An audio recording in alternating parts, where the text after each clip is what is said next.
Amid a strained relationship between India and China, the Indian Defense Minister Rajnath Singh and Chinese Defense Minister Li Shangfu will hold bilateral meetings in New Delhi later today. The crucial bilateral will be held on the sidelines of the SCO Summit that's scheduled for tomorrow. We will talk about the SCO meet in a bit, but first let's tell you about today's bilateral meeting and why is that important. Indian Defense Minister Rajnath Singh will be hosting Chinese Defense Minister General Li Shangfu in New Delhi in a short while from now. Now, this will be the first meeting between the defense ministers of India and China since the Galwan clash of 2020. That's what makes this significant. Two nations, remember, clashed in Ladakh's Galwan Valley in May 2020. Ties between the two countries have seen a steep fall since that 2020 clash. Now, on Sunday, ahead of this crucial bilateral meeting, on Sunday, India and China held 18th round of military talks. Remember, 18 rounds of military talks have taken place so far to de-escalate the situation in eastern Ladakh since the Galwan clash. On Sunday, yet another round of military talks happened ahead of this meeting between the two defense ministers. Now, some context here. Wang Yi, now who is the China's top diplomat, he visited New Delhi last year and met, among other people, Indian Foreign Minister S. Jaishankar.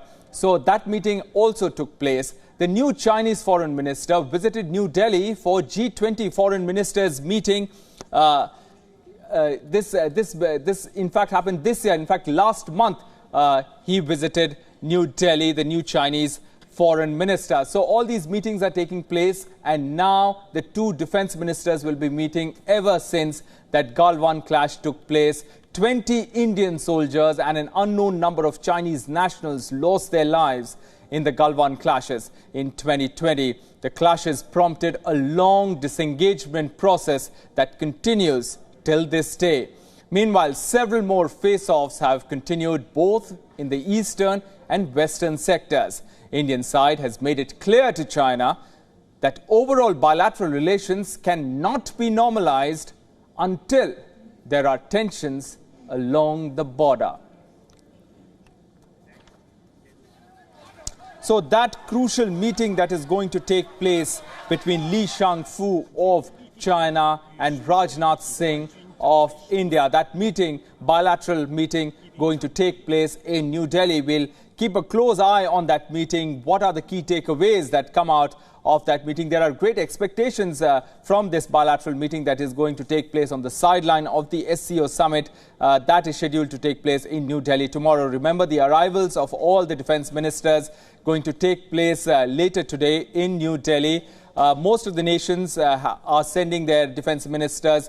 They will be attending that meeting in person. However, Pakistan will be attending that meeting virtually. The SCO Summit will look at in a great detail in just a moment from now. But first, let's concentrate on this meeting and between the defense ministers of India and China. That meeting, the first meeting that is taking place after the Galwan clash. The pictures of what you're seeing on your screens right now.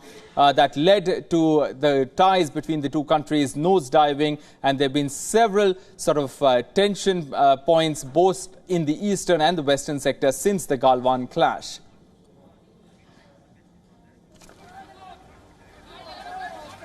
Okay, let's now go across to Siddhant Sibal, our principal diplomatic correspondent, who is reporting from New Delhi on these two crucial meetings.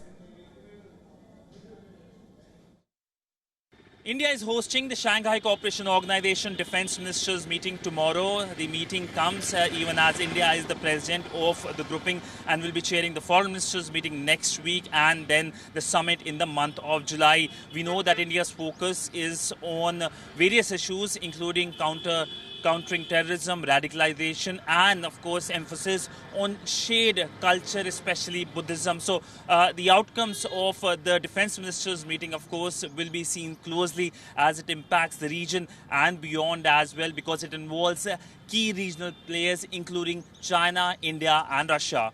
With video journalist Chandrasekhar, Siddhant Sibal for WION in New Delhi.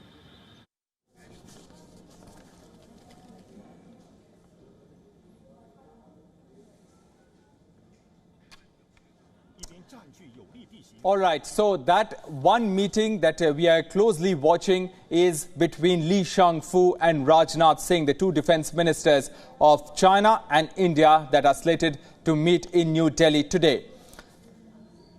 The other meeting that we are tracking is the SCO Summit, the all eyes that are currently on the SCO Defense Ministers meeting tomorrow. The arrivals of the defense ministers of the member nations begins later today. Let's take a look at what's expected at that SCO Defense Ministers meeting that's going to take place in New Delhi tomorrow. The theme of India's 2023 chairmanship is Secure SCO. That's the theme of India's chairmanship in the year 2023. Now, India assumed chairmanship of the grouping last year. So, India is the chairman of the Shanghai Cooperation Organization summit meetings that are going to take place over the year. Ahead of the SCO meeting tomorrow, Indian Defense Minister will be holding several bilateral meetings, one of which is, of course, what we discussed with Li Shangfu. Now, among those attending this meeting is Russian Defense Minister. Russian Defense Minister Sergei Shoigu will be attending this meeting. It is his first India visit since the war began in Ukraine. So key people to watch out for in this meeting. India has long-standing ties, remember, with Russia and has so far not condemned Russian invasion of Ukraine. However, last year, Prime Minister Modi told Putin that this is not a time for war. Now, who else is attending this meeting? Pakistan's Defense Minister will be attending this meeting, but not in person. He will be attending that meeting virtually. Now, SCO policies are based on respect for sovereignty and territorial integrity. Remember, these are two important terms, sovereignty and territorial integrity, when it comes to that meeting, the bilateral meeting that is going to take place later today between India and China. Non-interference in internal affairs is also a key part of the Shanghai Cooperation Organization approach. The SCO Foreign Ministers meeting will be held next month. So this time, this is a Defense Ministers meeting. This will be followed by Foreign Ministers meeting that is going to take place next month. Now, let's tell you who all are the members of the Shanghai Cooperation Organization before we go across to our guests to analyze what these meetings are all about and the significance of that meeting. The SCO currently comprises 8 member states. Who are these 8 member states? India, Russia, China, Kazakhstan. These are 4 member states. The 4 other member states are Kyrgyzstan, Pakistan, Tajikistan and Uzbekistan. So 8 member states, and as per the United Nations, there are 4 SCO observer states. Which are these observer states? Let's bring that up. Afghanistan, Belarus, Iran and Mongolia. These are the observer states. They are interested in acceding to the full membership of the Shanghai Cooperation Organization. So these are the observer states. Now, there are certain dialogue partners. Who are they? Armenia, Azerbaijan, Cambodia, Nepal, Qatar. These are the dialogue partners. Now, there are more: Sri Lanka, Turkey, Egypt and Saudi Arabia. These are all dialogue partners. In 2021, in fact, the decision was made to start the accession process of Iran to SCO as a full member. Egypt, Qatar as well as Saudi Arabia became dialogue partners. So this is what the structure of SCO looks like. Now let's go across to our guest who is joining us today, Harsh V. Pant, who is the Vice President, Studies and Foreign Policy at the Observer Research Foundation in New Delhi. He is joining us. Thank you, sir, for speaking with WION.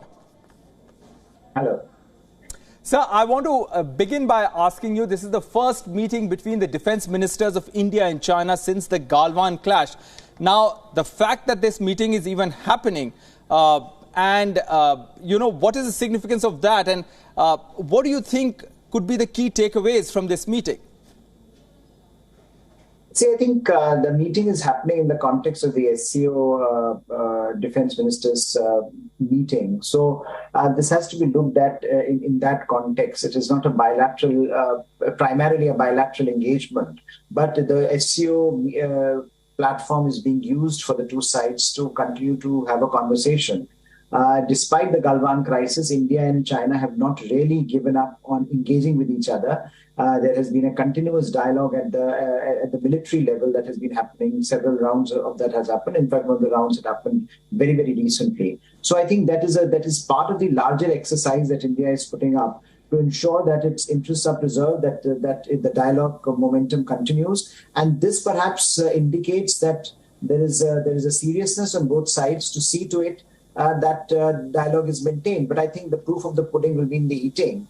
And so how China responds to this engagement, whether the Chinese defense minister brings anything new to the table, that will shape the future of these dialogues. But I think India has taken the initiative using the SCO platform to initiate a direct defense ministers dialogue so as to ensure that the defense mechanisms that are available between the two nations are not completely in tatters. And I think it's an important moment which perhaps it would be useful for China to utilize if at all it is serious about its India relationship. Right. Mr. Pant, you have been following this topic very closely ever since the Galwan clash happened. What are the signals from China so far? Is it still belligerent, or has it seen a reconciliatory approach, or is it still aggressive in the signals that it has given? Because there have been 18 rounds of military talks so far. I think we have had some successes in those 18 rounds where some parts of where we have disengaged in some parts of the disputed areas. But I think China continues to maintain a very, very aggressive stance in its dealings as far as Indian boundaries concerned. We have seen, for example, how they have renamed some of the areas in Arunachal recently. So I think what the Chinese are doing is they are signaling that while they are interested in negotiations, they will continue to push through their agenda when it comes to the boundary. And on the other hand, India is also indicating, while it sees no harm in engaging China, it is putting up a robust defense of its interests. It is putting up a robust defense of its military by its military on the border, and it wants to ensure that if at all a crisis is coming, then India is well prepared for it. So I think India's signals are as potent as Chinese signals, but it is up to China to decide how it wants to take its India relationship, because as the Indian foreign minister has said that this is an abnormal time in India-China relationship, and unless Chinese make some decisions, it's very unlikely that abnormality is going to go away.